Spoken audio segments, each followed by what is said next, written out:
Good morning, good afternoon, or good evening, regardless of where you are or may be.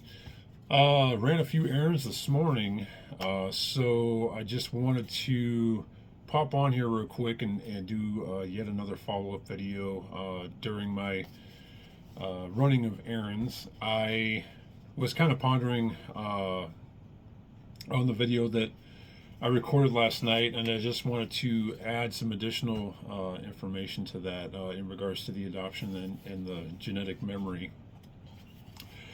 One of the things I did was this morning is I picked up this bad boy. It's a DJI mic mini kit. It was a pretty good deal. So you got your receiver. You know, you can connect this bad boy to your phone, to your laptop, desktop, what have you, and then you get two of the mics. So I'm kind of excited to get these fully charged up and see if it's any good. I got a really good deal on it. Kind of couldn't pass it up, so I thought, well, you know, why not? I'll give it a shot. So maybe this way I won't have to talk so loud or project my voice as much. So you know, I just clip it onto my shirt and go from there. But yeah, and yesterday I did shoulders, did some legs, and I thought, you know, I still have a lot more left in the tank. Just a lot on my mind and you know, traversing my brain. So I thought, you know what, maybe I'll just do some chest and some triceps too. So I decided to add a little bit more tricep work in there outside of the shoulder work. And I beat my triceps up so bad that, you know, yesterday just, you know, basic everyday functions, you know, from reaching things to, I mean, my arms, you know, if I would extend them, you know, too far, you know, my arm would basically just kind of lock up and just, you know, seize up essentially. You know, it's like, oh God, you know, oh, it hurts.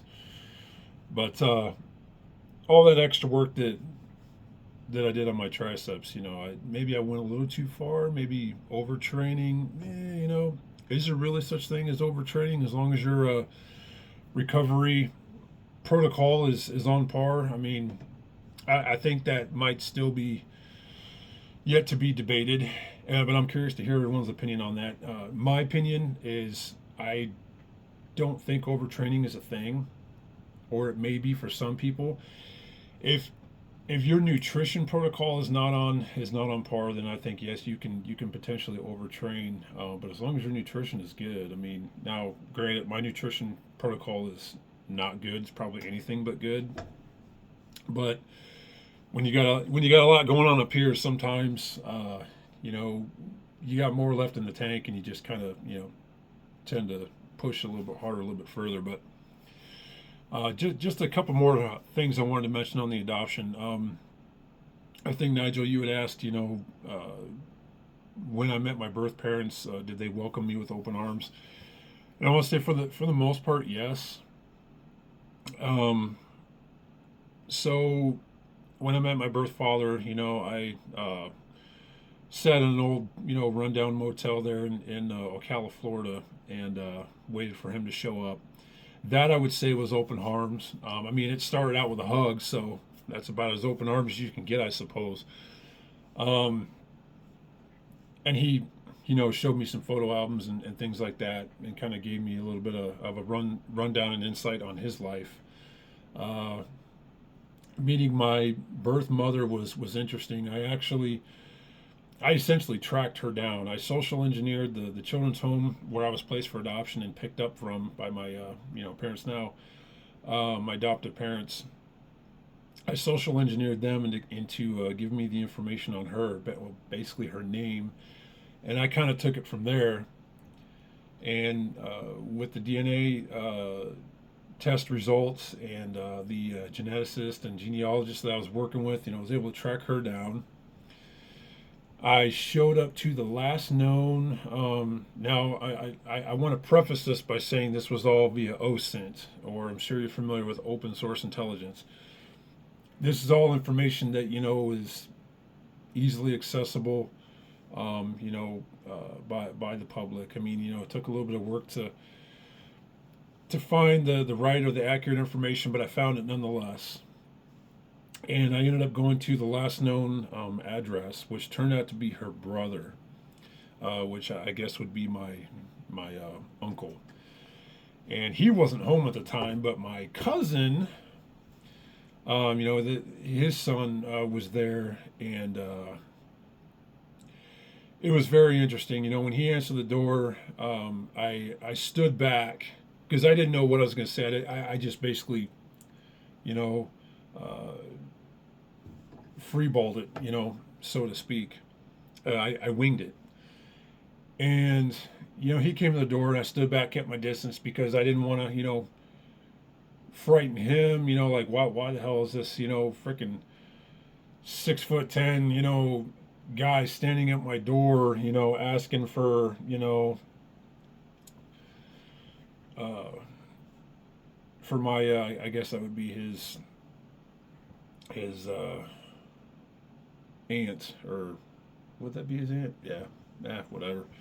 My brain is not firing on all cylinders today, so I apologize. Um, but and I kind of explained to him what was going on, and I'm thinking, this dude's gonna think that I'm either high, drunk, or just mental. Um, and I just explained to him as polite, courteous, and professional as I could. And I tried to keep my shit together, but I broke down. And I think allowing myself to be vulnerable in that moment is what helped him to be a little bit more comfortable, in me approaching him and him approaching me. Overall, I think the interaction went really well. And he said, my dad is not here right now, but he'll be back like in an hour. He's out running errands and shopping and things like that. So I came back in an hour, and he was waiting. And uh, you know, who I would classify as my uncle, his dad, he was waiting too. And we met, we had a good conversation. It was great. And he said, yes, I can take you to her house, which is the same house that I had driven past, a couple of times prior, in that city, where I was born, given up for adoption. Um, and it's actually only 2 hours away from me, which is interesting. So my entire life, my birth mother has only been literally 2 hours away from me. She never left the city. She's been living there ever since, and still does to this day. So he took me over there. She wasn't home. She was at work, so he took me to where she's working, and he approached the staff that know her really well and said, can can she come down, and and he kind of explained what was going on, and the ladies behind the counter there, they seemed to be very supportive. They were kind of in shock. And I'm sitting there, and I'm basically facing kind of my uncle, and I'm facing this way. She came down, and she was behind me, and I heard her say, this is the first time I ever heard her voice. I heard her say, what are you doing here? She was asking her brother, my uncle, and I turned around, and it was such a holy shit moment. I mean, there just really wasn't any words to describe. She looked at me. She had no idea who I was. She looked at me and just kind of smiled and said hello. And I couldn't even say hello. I tried to, but I kind of choked up, and I'm thinking, oh well, made myself look a little bit like an idiot or a fool, but because she's probably thinking, what the hell's wrong with this guy? And uh, my uncle basically, or biological uncle, whatever. I feel weird even calling him, an uncle, I guess. But I'm just trying to, piece this together. But he basically is uh, his name is Larry. He basically looked at her and said, "Do you remember 45 years ago in October?" And she looked at him, kind of looked at him like, "Huh?" And I was staring at her while he was asking her that. And then she looked over at me, looked back at him, looked at me, put her hands up, to her face, and just kind of, oh my God, is that? And then he just kind of shook his head, and I didn't know what to say. I got up, and then she just came running towards me, and basically, sorry, you might see the light kind of going off. I'm basically using my computer screen. I think I mentioned this before as some extra light because it's a little bit dark in here. I need to get my lighting game on point. Probably maybe do that when I set up the microphones. But so she came up and just kind of latched on to me, hugged me, and one of the first things that she said was, "I always wondered what happened to you. I've been wondering about you my entire life, whatever became of you, and just how you're doing." And I'm just thinking, wow, that's crazy. I mean, I couldn't even talk. Anybody that knows me knows that I am very, very rarely at a loss for words on anything. So for me to be speechless like that, I mean, that's a rarity. But that went pretty well. And fast forward a couple years ago, today we don't have very much interaction. We do every once in a while she'll call or I'll call. I haven't always been the greatest at keeping in touch, with people. I tend to kind of just, you know, fall off the edge of the earth, so to speak. Maybe a little too easy, but I don't know. It's interesting, but yeah, we talk every once in a while. I mean, do we have a good relationship? I mean, I think so. Yes. I think the issue is probably more with me than it is her. Um, but there's we've had a lot of good conversations and things. She took me back to her house, the house that she carried me in, and I tell you what, it was like a time capsule, and it was just she'd been living in it for many many years. That was her parents' house that she lived with, and it literally looked like a time capsule out of the frickin' 50s or the 60s. It was unbelievable. Kept the lights dim, kept the windows completely covered up. Um, you know, just trying to keep her solitude or remain in isolation and avoid people. Which hey, I get it. I absolutely get it. But very interesting. It wasn't long after that house ended up getting torn down. I mean, it was in such bad shape. It was basically condemned. I mean, there was a notice on the front door, so I'm thinking, oh yeah, nobody lives here. But now I'm gonna kind of get into the genetic memory aspect of it again. I don't know if this necessarily falls under the definition of genetic memory, but let's see what you guys think.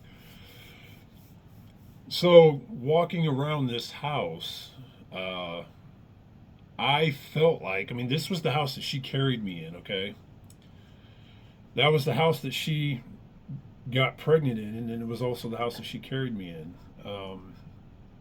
Which is kind of interesting, the first part of that.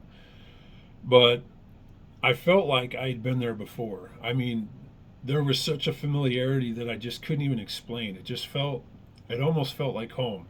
It felt like I had been there before. Like, okay, maybe in another life, in another time, but in my consciousness, it felt like I had been there before. And yeah, she carried me there, but I wouldn't have remembered that other than her telling me. I mean, or wouldn't have known that rather. But yeah, she carried me there. Her entire pregnancy, or the duration of it, she carried me there. I walked around, just kind of, I basically gave myself a tour. I'm just like, I don't give a shit. I'm gonna, she lived alone, and I just kind of walked around. I'm thinking everything in here just feels so familiar. I walk into the kitchen. I'm looking at the kitchen table. I mean, again, this thing's like from the 50s or 60s, a super old stove, an old pantry, or like a breakfast nook. I mean, everything in there just felt so familiar to me. It just felt like I had been there before. Like it almost felt like I had grown up there. It was just interesting, and I could actually almost at that time tell you where everything was. I could tell you where the silverware drawer was. I could tell you where the plates and cups were. Things that I feel like I shouldn't have known, Maybe it was just common sense. Well, this should be here, this should be there. But with the placement of everything, I don't know. It felt like I could just walk to it. Like I could just literally prepare a meal and just walk to each and every spot. Okay, pots and pans here, silverware here, plates here. You know, aside from the refrigerator, which is, the most obvious, out of everything. I mean, who doesn't know a refrigerator? But um, very, very interesting.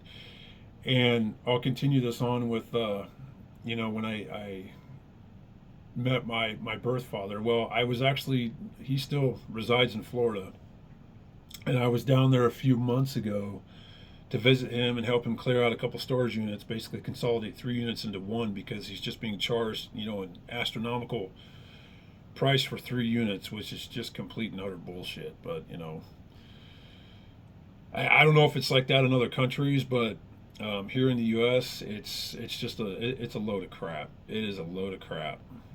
A lot of things are a load of crap here, but I won't get into that because I can go off on a rant on that, and I don't think I have enough storage on my phone for that. So, um, but I got a bunch of photo albums from my birth father that he gave me to bring home and look through. We kind of looked at him. He kind of gave me some background stories on some of the pictures while I was down there. But I get home, and it was about a good week before I could really go through those. I felt like I had to be in the right mindset, the right, you know. So I grabbed a 6 pack of beer and I sat down with the photo albums, and I'm looking through these photos, and again, that sense of familiarity just hit me like a ton of bricks. Um, I'm looking through and I'm thinking, okay, this is, there's a lot of things here that I never knew or never would have known without seeing it or being told, but the similarities are just insane. A lot of the things that he did are things that I did, or a lot of things that I did are things that he did. It was almost as if we were sharing a life, but just weren't aware of each other's existence. Um, the similarities were just insane. And like some of the things, he played in several bands. Well, when I was growing up as a kid, I always wanted to play in a band, but I just never felt that I was good enough. I lacked the confidence to, I'm not really a stage person. I don't think I could really get on stage and perform. That's just not my thing. But I love playing guitar. I've played since I was a kid. I played, rock, heavy metal. Love it.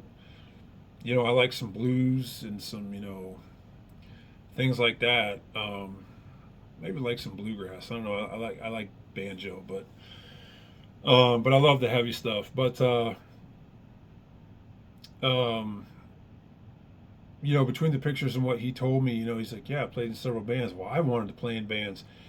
Growing up, in my mind, I would always dream or daydream about being in a band. Whenever I would listen to one of my favorite songs, I would cycle through, dozens of songs in a matter of minutes just to get to that solo that I love, in each song. And I could close my eyes or leave my eyes open and literally imagine myself on stage being the one playing that, lead guitar. Like I could see it in my head. That's me, that's me. And this was all before I even knew of his existence. Every single day, and every time I would play guitar, like I just, sometimes as a kid I would act out, as if I was on a stage playing in a band, for one of my favorite bands, and then finding that was just nuts. When I was a kid, I always had interest in business. I always wanted to start my own business. I always wanted to start my own, restaurant. Yeah, fuck that nowadays. Uh, and that's one of the hardest industries to get into. But I wanted to start my own business. I wanted to start, different types of businesses. And then I come to find out both he and my birth mother and my, biological grandparents, they all owned their own businesses. Pops, as I call him, my biological father, he owned a couple of businesses.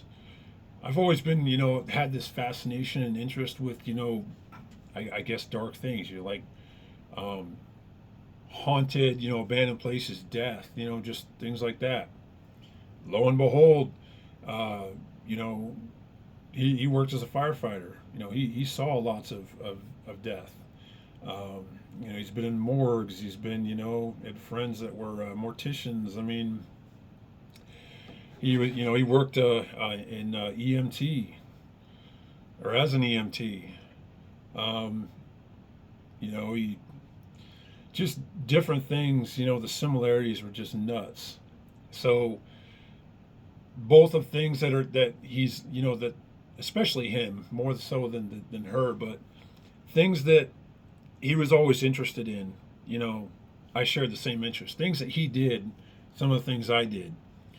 He was on probation, you know, for quite a while and was locked up and got in trouble and, you know, did stupid shit when he was younger. Well, so did I. I was also on probation. You know, I was also in a group home for 6 months. I also spent a couple of months in a mental health hospital. You know, a lot of anger issues and just, you know, stupid stuff. You know,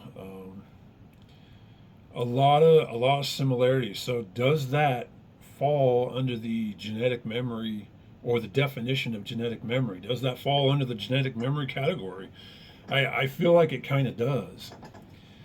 Just like I said, the similarities, the you know, the physical aspect, the mindset, all of that, just, you know, and all of that took place before we even knew of each other's existence.